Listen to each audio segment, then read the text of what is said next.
दोस्तों कुछ दिनों पहले मैंने एक वीडियो बनाया था चैप्टर द आइज हैबिट के ऊपर, जिसे लिखा है रस्किन बॉन्ड ने। तो आज की इस वीडियो में हम इसी चैप्टर के Q&A को डिस्कस करेंगे। तो दोस्तों मैं आपको 3 क्वेश्चन दूंगा और ये तीनों क्वेश्चंस बहुत ही इंपॉर्टेंट है। एग्जाम में ज़्यादातर यही क्वेश्चन आता है। और दोस्तों अगर ये क्वेश्चन नहीं आया ना, तो इसके क्लोज वाला क्वेश्चन यानी कि इसी से मिलता जुलता क्वेश्चन आएगा। तो दोस्तों चलिए अब शुरू करते हैं और तीनों क्वेश्चन पर एक एक करके नज़र डालते हैं। तो सबसे पहला सवाल है, she had beautiful eyes but they were of no use to her. Whose eyes are referred to here? Why were the eyes of no use to her? Explain the irony of the situation.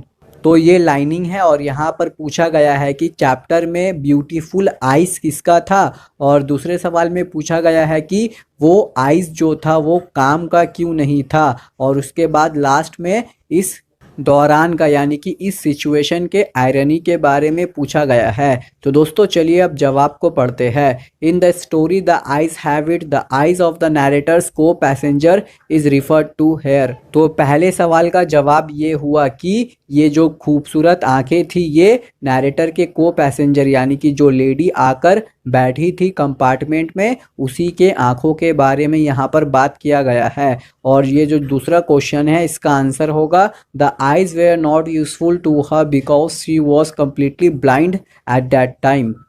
को passenger का यानी कि उस लड़की का जो आँख था वो ब्यूटीफुल तो था, लेकिन वो किसी काम का नहीं था क्योंकि दोस्तों लड़की अंधी थी। From the start of the journey, the narrator pretended to the girl that he was not blind, but when he asked the second co-passenger if the girl had kept her hair short or long, the man replied that he did not notice the girl's hair, he only noticed the beautiful eyes of the girl, which were of no use to her as she was completely blind. और यहाँ से इस तीसरे सवाल का जवाब है, the irony of the situation is that the narrator was trying to hide his blindness from a girl who was also blind.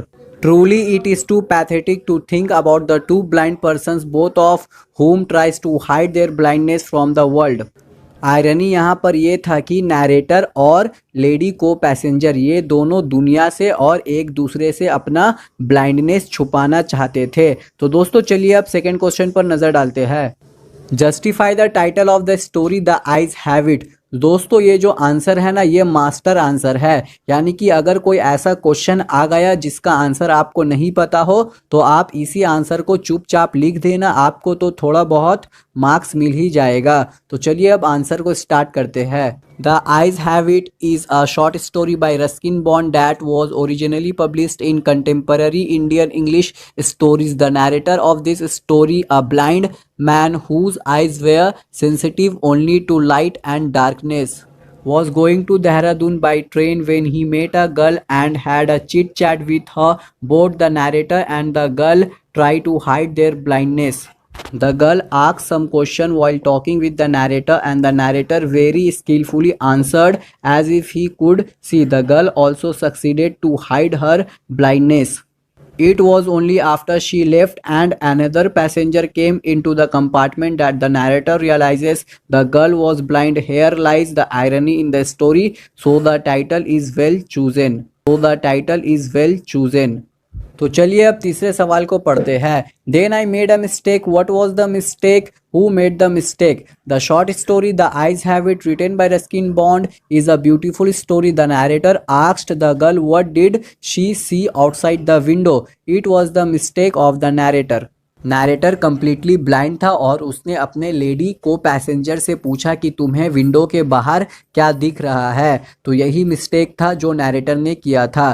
तो चलिए दोस्तों अब आगे पढ़ते हैं। The narrator and the girl were discussing the beauty of Mussoorie in October. The girl remained silence for a moment. Just of that time he through that the girl perhaps was thinking him a romantic fool.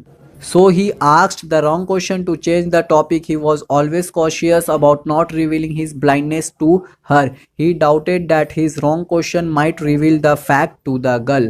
Narrator को लगा कि वो लड़की से बहुत ही romantic हो रहा है, तो इसलिए उसने सोचा कि टॉपिक को चेंज किया जाए और इसीलिए नैरेटर ने एक मिस्टेक कर दिया था।